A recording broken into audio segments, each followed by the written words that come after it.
ಸತ್ಯವೇದ ಪುಸ್ತಕದಲ್ಲಿ ಯಾಕೋಬನ ಪತ್ರಿಕೆ 4ನೇ ಅಧ್ಯಾಯ 2-3 ವಚನಗಳನ್ನು ಓದಿಕೊಳ್ಳೋಣ. ನೀವು ಆಶಿಸಿದರೂ ಹೊಂದದೇ ಇದ್ದೀರಿ, ನೀವು ಕೊಲೆಗಾರರಾಗುವಷ್ಟು ಹೊಟ್ಟೆಕಿಚ್ಚು ಪಟ್ಟಾದರೂ ಸಂಪಾದಿಸಲಾರದೆ ಇದ್ದೀರಿ, ನೀವು ಕಾದಾಡುತ್ತೀರಿ, ಯುದ್ಧ ಮಾಡುತ್ತೀರಿ, ನೀವು ದೇವರನ್ನು ಬೇಡಿಕೊಳ್ಳದ ಕಾರಣ ನಿಮಗೇನೂ ದೊರೆಯಲಿಲ್ಲ. ಹಲ್ಲೆಲೂಯಾ.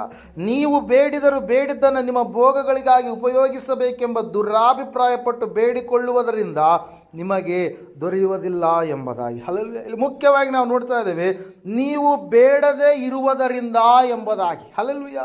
ಅನೇಕರು ಇವತ್ತಿನ ದಿವಸ ದೇವರ ಸನ್ನಿಧಾನದಲ್ಲಿ ಪ್ರಾರ್ಥನೆ ಮಾಡಲಾರದೆ ಇದ್ದಾರೆ ಪ್ರಿಯರ. ಅವರು ಸಂಪೂರ್ಣವಾಗಿ ದೇವರಿಗೆ ಮೊರೆ ಇಡಲಾರದೆ ಮನುಷ್ಯರ ಮೊರೆಗೋಸ್ಕರವಾಗಿ, ಮನುಷ್ಯರ ಸಹಾಯಕ್ಕೋಸ್ಕರವಾಗಿ ಹೋಗುವಂಥವರಾಗಿ ಇರ್ತಾರೆ. ದೇವರ ಸನ್ನಿಧಾನದಲ್ಲಿ ನಾವು ಇವತ್ತಿನ ದಿವಸ ಇರುವಾಗ ದೇವರ ವಾಕ್ಯ ಹೇಳ್ತಾ ಇದೆ ಏನಂತ ಹೇಳಂತಂದರೆ, ದೇವರಿಗೆ ನಾವು ಬೇಡುವವರಾಗಿ ಇರಬೇಕು. ದೇವರ ಸಮಕ್ಷಮದಲ್ಲಿ ನಾವು ಆತನನ್ನು ಕೇಳುವವರಾಗಿ ಇರಬೇಕು. ನಮ್ಮ ಪ್ರತಿಯೊಂದು ಸಮಸ್ಯೆಗಳಿರಲಿ, ನಮ್ಮ ಪ್ರತಿಯೊಂದು ಕಷ್ಟಗಳಿರಲಿ, ದೇವರ ಮುಂದೆ ನಾವು ಹೇಳಿಕೊಳ್ಳುವವರಾಗಿ ಇರಬೇಕು. ತಪ್ಪಿ ನಡೆದಾಗ ದೇವರೇ ನನ್ನನ್ನು ಕ್ಷಮಿಸು ಎಂಬುದಾಗಿ ದೇವರ ಹತ್ರ ಕ್ಷಮಾಪಣೆ ಕೇಳುವವರಾಗಿ ಇರಬೇಕು. ಮುಂದೆ ಭವಿಷ್ಯತ್ ಈ ರೀತಿಯಾಗಿದೆಯಪ್ಪ, ನನಗೆ ಗೊತ್ತಿಲ್ಲ ಏನಾಗಲಿಕ್ಕಿದೆಯೋ, ಆದರೆ ನಿನ್ನ ಕೈಗಳಲ್ಲಿ ನನ್ನ ಜೀವಿತವನ್ನು ಒಪ್ಪಿಸಿಕೊಡ್ತೇನೆ, ನಿನ್ನಿಂದ ನನ್ನ ಜೀವಿತ ಸರಿಪಡಿಸಲು ಸಾಧ್ಯ, ನೀನು ನನ್ನನ್ನು ಸ್ಥಿರಪಡಿಸಿ ಮುಂದೆ ಸಂಪೂರ್ಣವಾದಂಥ ಉನ್ನತವಾದಂಥ ಸ್ಥಾನದಲ್ಲಿ ನಿಲ್ಲಿಸೋದಕ್ಕೆ ನಿನ್ನಿಂದ ಮಾತ್ರ ಸಾಧ್ಯ ಎಂಬುದಾಗಿ ನಾವು ಪ್ರಾರ್ಥಿಸುವಾಗ ನಮ್ಮ ಜೀವಿತ ಹೆಂಗಿರುತ್ತೆ?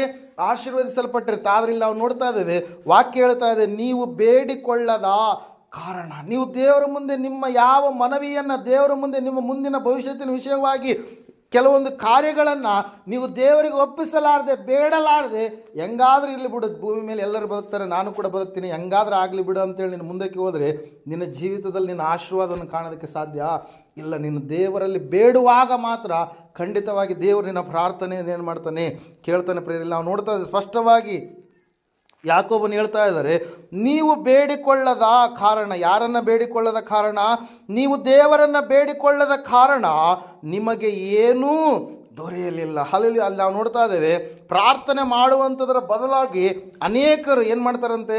ಬೇಕಾದವುಗಳನ್ನು ಪಡೆದುಕೊಳ್ಳುವುದಕ್ಕಾಗಿ ಕಿತ್ತಾಡ್ತಾರೆ, ಜಗಳ ಆಡ್ತಾರೆ, ಕೊನೆಯದಾಗಿ ಕೊಲೆ ಮಾಡುವುದಕ್ಕೂ ಕೂಡ ಅವ್ರು ಏನು ಮಾಡಲ್ಲ ರೀ, ಏಸಿಗೆ ಪಟ್ಕೊಳ್ಳಲ್ಲ ಪ್ರೇರೆ. ಅದಕ್ಕಾಗಿ ನಾವು ನೋಡ್ತಾ ಇದ್ದ ಮುಂಚೆ ವಚನದಲ್ಲಿಯೇ ಆತನು ಸ್ಪಷ್ಟವಾಗಿ ಹೇಳ್ತಾ ಇದ್ದಾನೆ ಯಾಕೋಬನು ಏನಂತೇಳಿ, ಅನೇಕ ವಸ್ತುಗಳನ್ನು ನೀವು ಆಶಿಸ್ತಾ ಇದ್ದೀರಿ, ಅನೇಕ ಸಂಗತಿಗಳನ್ನು ನೀವು ಆಶಿಸ್ತಾ ಇದ್ದೀರಿ, ಹೊಟ್ಟೆ ಪಟ್ಟಾದರೂ ಅದನ್ನು ಸಂಪಾದಿಸಬೇಕಂತೇಳಿ ಅಂದುಕೊಂಡಿದ್ದೀರಿ, ಆದರೂ ಕೂಡ ಅದನ್ನು ನೀವು ಹೊಂದಿಕೊಳ್ಳೋದಕ್ಕೆ ಸಾಧ್ಯ ಆಗ್ತಾ ಇಲ್ಲ. ಕಾರಣ ಏನು?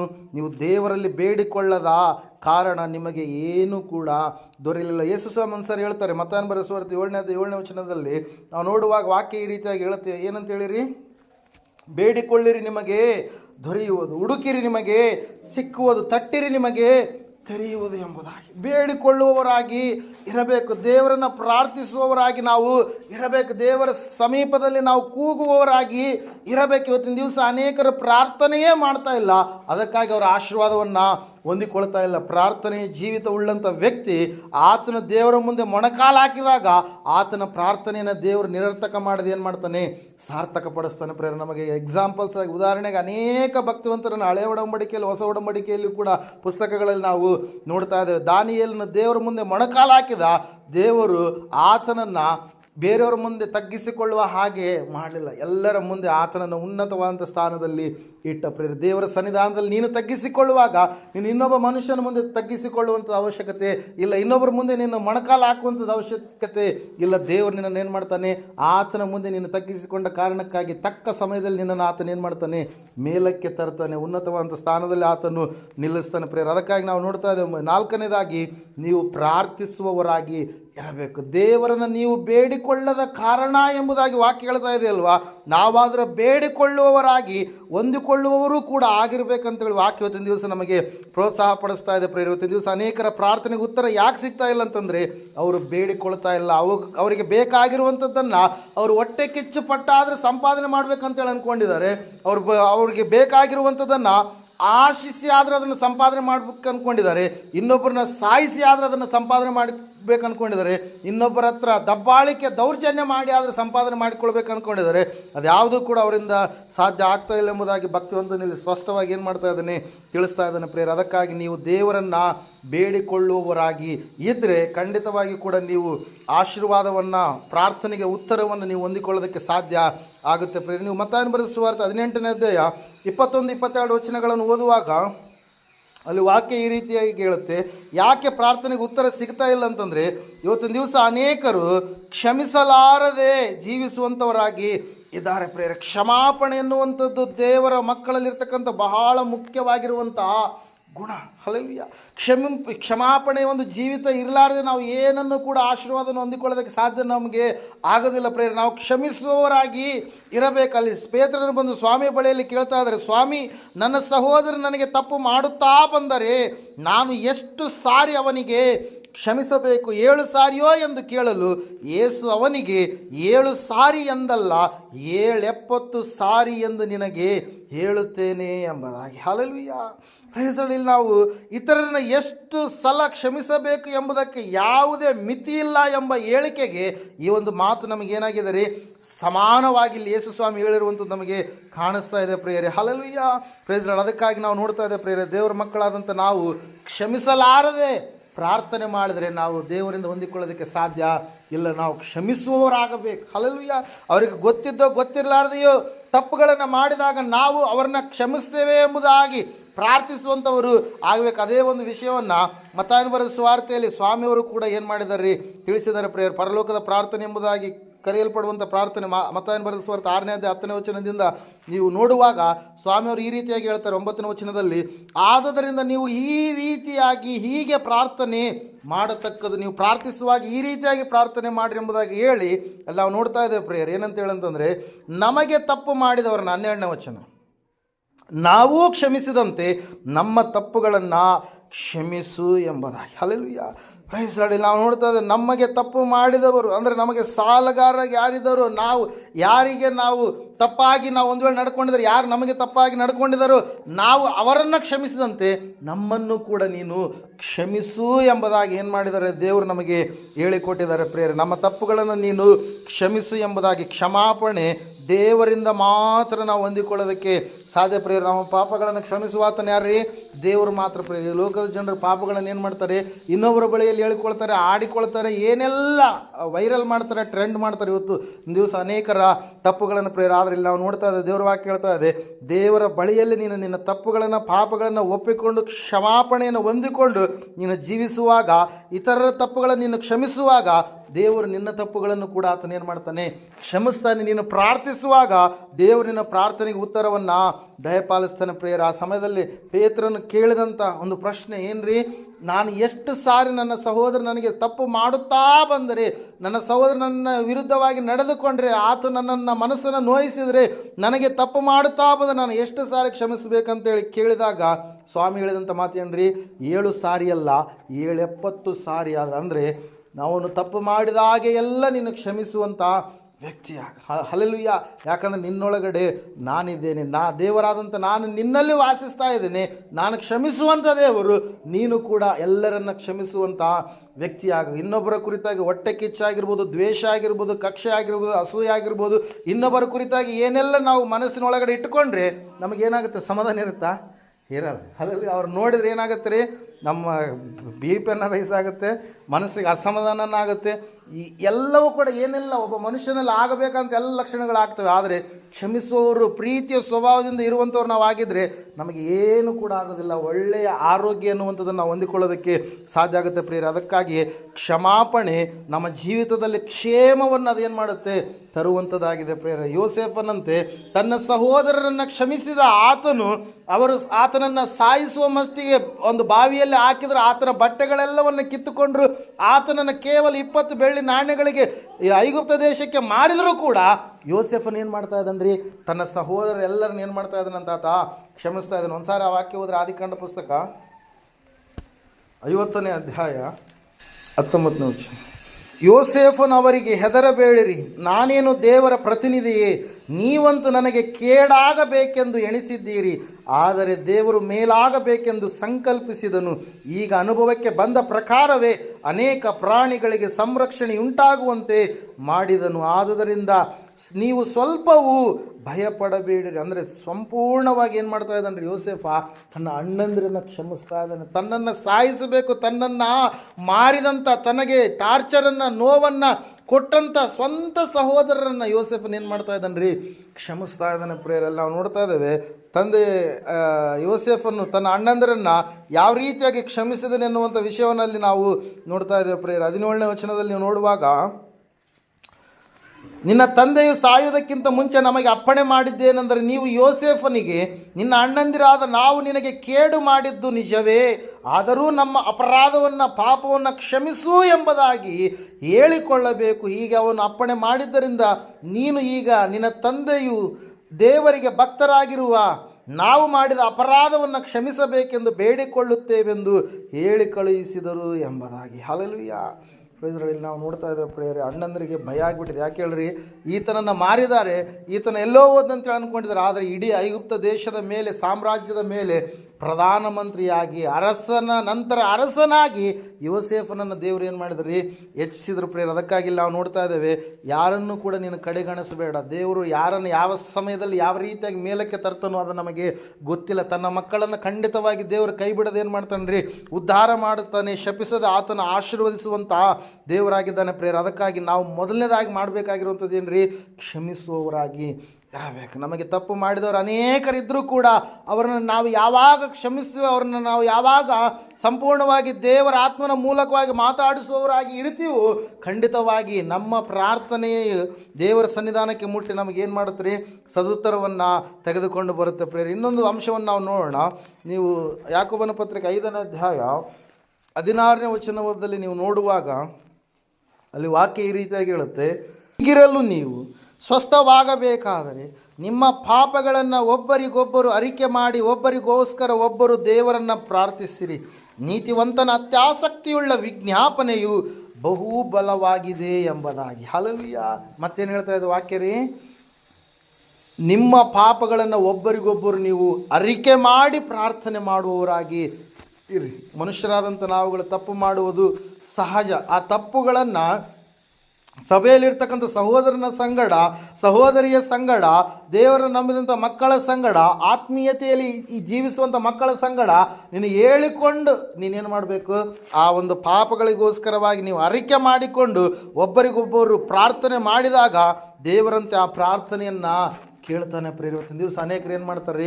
ತಪ್ಪುಗಳನ್ನು ಮುಚ್ಚಿಕೊಳ್ಳು, ತಾವು ಎಷ್ಟು ತಪ್ಪು ಮಾಡಿದ್ರು ಕೂಡ ಆ ತಪ್ಪುಗಳನ್ನು ಮೇಲ್ಗಡೆ ಏನು ಮಾಡೋದಿಲ್ಲ, ಅವರು ಹೇಳಿಕೊಳ್ಳೋದಿಲ್ಲ ಪ್ರೇಯರ್. ಅನೇಕವಾದಂಥ ಕೆಟ್ಟ ಕಾರ್ಯಗಳನ್ನು ಮಾಡಿ ಕೂಡ ದೇವರ ಸನ್ನಿಧಾನದಲ್ಲಿ ಅವರ ನೀತಿವಂತ ರೂಪಾದಿಯಲ್ಲಿ ಅವರು ಕಾಣಿಸುವಂಥವರಾಗಿ ಇರ್ತಾರೆ ಪ್ರೇಯರ್. ಆದರೆ ಇಲ್ಲಿ ನಾವು ನೋಡ್ತಾ ಇದ್ದೇವೆ, ಸತ್ಯವೇದ ಹೇಳ್ತಾ ಇದೆ, ನೀವು ಸ್ವಸ್ಥತೆಯನ್ನು ಹೊಂದಬೇಕಾದರೆ ನಿಮ್ಮ ಪಾಪಗಳನ್ನು ಒಬ್ಬರಿಗೊಬ್ಬರು ಏನು ಮಾಡಬೇಕಂತೆ?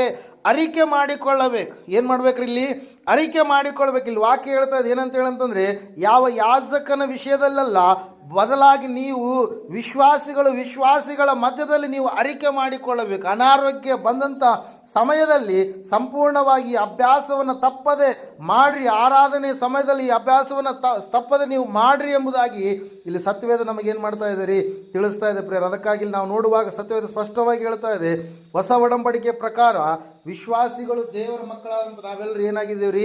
ಯಾಜಕರಾಗಿದ್ದೀವಿ. ನೀವು ಪೇತ್ರನ ಪತ್ರಿಕೆ 2ನೇ ಅಧ್ಯಾಯ 9 ಮತ್ತು 5ನೇ ವಚನವನ್ನು ನೀವು ನೋಡುವಾಗ ಸಂಪೂರ್ಣವಾಗಿ ನಾವು ದೇವರಾದುಕೊಂಡ ಜನಾಂಗ, ರಾಜವಂಶಸ್ಥರು, ಯಾಜಕರ ಸಮೂಹ ಅಂತೇಳಿ ವಾಕ್ಯ ಏನು ಮಾಡ್ತಾ ಇದೆ? ನಮಗೆ ತಿಳಿಸ್ತಾ ಇದೆ ಪ್ರೇಯರ್. ಅದಕ್ಕಾಗಿ ಸತ್ಯವೇದದಲ್ಲಿ ನಾವು ನೋಡ್ತಾ ಇದ್ದೇವೆ, ದೇವರು ನಮ್ಮನ್ನು ಏನು ಮಾಡಿದಾನಂತೆ? ಯಾಜಕರನ್ನಾಗಿ ಮಾಡಿದ್ದಾನೆ, ರಾಜವಂಶಸ್ಥರನ್ನಾಗಿ ನಮ್ಮನ್ನು ನಿಲ್ಲಿಸಿದ್ದಾನೆ ಪ್ರೇಯರ್. ಅದಕ್ಕಾಗಿ ದೇವರ ಮಕ್ಕಳಂತ ನಾವು ನಿಷ್ಕಪಟತನ ಮತ್ತು ಪ್ರೀತಿ ಉಳ್ಳವರಾಗಿ, ತಿಳುವಳಿಕೆ ಮತ್ತು ಅಂಗೀಕಾರ ಉಳ್ಳವರಾಗಿ, ಈ ಲೋಕದಲ್ಲಿ ಭಕ್ತಿವಂತರಾಗಿ ನಾವು ಜೀವಿಸುವಂಥವರಾಗಿ ಇರಬೇಕು ಪ್ರಿಯರೇ. ಹಲ್ಲೆಲೂಯಾ. Praise Lord. ಪ್ರಾರ್ಥನೆ ಅದು ದುರ್ಬಲ ಮತ್ತು ಪರಿಣಾಮಕಾರಿಯಲ್ಲದ ವಿಷಯ ಎಂದು ನಾವು ಎಂದಿಗೂ ಕೂಡ ತಿಳಿದುಕೊಳ್ಳಬಾರದು. ಒಂದು ವೇಳೆ ನಾವು ನೀತಿವಂತರಾಗಿದ್ದರೆ ಅದು ಇನ್ನೂ ಹೆಚ್ಚಾಗಿ ಪರಿಣಾಮಕಾರಿಯಾಗಿ ನಮ್ಮ ಪ್ರಾರ್ಥನೆಗೆ ಉತ್ತರವನ್ನು ನಾವು ಬೇಗನೆ ಕಂಡುಕೊಳ್ಳೋದಕ್ಕೆ ಸಾಧ್ಯ ಆಗುತ್ತೆ. ಪ್ರಿಯರಲ್ಲಿ ಭಕ್ತಿವಂತನು ಹೇಳ್ತಾ ಇದ್ದಾನೆ ಏನಂತ ಹೇಳಂತಂದರೆ, ನೀವು ಒಬ್ಬರಿಗೊಬ್ಬರು ನಿಮ್ಮ ತಪ್ಪುಗಳನ್ನು ನಿಮ್ಮ ಪಾಪವನ್ನು ನೀವು ಅರಿಕೆ ಮಾಡಿರಿ ಎಂಬುದಾಗಿ. ಹಲ್ಲೆಲೂಯಾ. ದೇವರ ಆಜ್ಞೆಯನ್ನು ಮೀರಿ ನಡೆಯುವಂಥದ್ದೇ ಏನಾಗಿದೆ ರೀ? ಪಾಪವಾಗಿದೆ. ದೇವರ ಮಾತನ್ನು ಕೇಳದೇ ಇರುವಂಥದ್ದು ಪಾಪವಾಗಿದೆ. ಹಲ್ಲೆಲೂಯಾ. Praise lord. ದೇವರು ಹೇಳಿದಂಥ ಆಜ್ಞೆಗಳನ್ನು ತಪ್ಪಿ ನಡೆಯುವಂಥದ್ದು ಏನಾಗಿದೆ? ಪಾಪವಾಗಿದೆ. ಒಳ್ಳೆಯದನ್ನು ಮಾಡಬೇಕಂತೇಳಿ ಗೊತ್ತಿದ್ರೂ ಕೂಡ ಒಳ್ಳೆಯದನ್ನು ಮಾಡಲಾರದೆ ಇರುವಂಥದ್ದು ಕೂಡ ಪಾಪ. ದೇವರಿಗೆ ಪ್ರಾರ್ಥನೆ ಮಾಡಲಾರದೆ ಇರುವಂಥದ್ದು ಕೂಡ ಪಾಪ ಎಂಬುದಾಗಿ ನಾವು ವಾಕ್ಯದಲ್ಲಿ ನಾವು ನೋಡ್ತಾ ಇದ್ದೇವೆ. ಪ್ರೇರೆ, ನಿಮ್ಮಲ್ಲಿ ಒಂದು ವೇಳೆ ಯಾವುದಾದ್ರೂ ವಿಷಯದಲ್ಲಿ ಶರೀರ ಭಾವ ಸಂಬಂಧ ವಿಷಯಗಳಲ್ಲಿ ಯಾವುದಾದ್ರೂ ಪಾಪವನ್ನು ನೀವು ಮಾಡಿದ್ದೆ ಆದರೆ ಅವರಿಗೆ ನೀವು ಒಬ್ರಿಗೊಬ್ಬರು ಏನು ಮಾಡಿರಿ? ಅರಿಕೆ ಮಾಡಿರಿ. ಅಯ್ಯೋ, ನಾನು ಅವ್ರ ವಿಷಯದಲ್ಲಿ ಹೊಟ್ಟೆ ಕಿಚ್ಚುಪಟ್ಟೆ, ಅವರ ವಿಷಯದಲ್ಲಿ ನಾನು ತಪ್ಪು ಮಾಡಿದೆ, ಮೋಸ ಮಾಡಿದೆ, ಅವರಿಗೆ ಒಳ್ಳೆಯದು ಅದು ಕೆಡಕ್ಕೆ ಆಗುತ್ತಂತೇಳಿ ಗೊತ್ತಿದ್ದಾಗಲೂ ಕೂಡ ನಾನು ಆ ಸಮಯದಲ್ಲಿ ಅವರಿಗೆ ಇರಲಿ ಬಿಡು, ಅವರಿಗೆ ಕೆಟ್ಟದ್ದೇ ನಡೀಲ್ಲ ಅಂತೇಳಿ ಏನು ಮಾಡಿದೆ? ನಾನು ಅವರಿಗೆ ಹಾಗೇ ಬಿಟ್ಟುಬಿಟ್ಟೆ. ಆದರೆ ಮುಂದೆ ಅವರು ಕೆಡುಕನ್ನು ಅನುಭವಿಸಿ ನಾನು ಅಂದುಕೊಂಡೆ ಅವರ ಕೆಡುಕಿನಲ್ಲಿ ನಾನು ಸಂತೋಷಿಸ್ತೇನೆ ಅಂತೇಳಿ. ಆದರೆ ನಾನು ಅದನ್ನು ಹೇಳಲಾರದ ಕಾರಣಕ್ಕಾಗಿ ಇವತ್ತಿನ ದಿವಸ ಏನಾಗಿದೆ? ಆ ಒಂದು ಕೆಟ್ಟದ್ದು ನನ್ನ ಜೀವಿತದಲ್ಲಿ ಕೂಡ ಶಾಪವಾಗಿ ಏನಾಗಿದೆ? ಪರಿಣಮಿಸಿದೆ ಎಂಬುದಾಗಿ. ಹಲ್ಲೆಲೂಯಾ. ಅದಕ್ಕಾಗಿ ನಿಮಗೆ ಒಳ್ಳೆಯದು ಮಾಡಬೇಕಂತೇಳಿ ಯಾವುದು ಗೊತ್ತಿರ್ತೋ ಅದನ್ನು ಇನ್ನೊಬ್ಬರಿಗೆ ಕೆಟ್ಟದ್ದು ಆಗುತ್ತಂತೇಳಿ ನಿಮಗೆ ಗೊತ್ತಾದಾಗ, ಒಂದು ಎಕ್ಸಾಂಪಲ್ ಹೇಳ್ತೀನಿ. ನೀವು ನಡೆದುಕೊಂಡು ಬರ್ತಾ ಇದ್ರಿ, ಮಳೆ ತುಂಬ ಬರ್ತಾ ಇದೆ.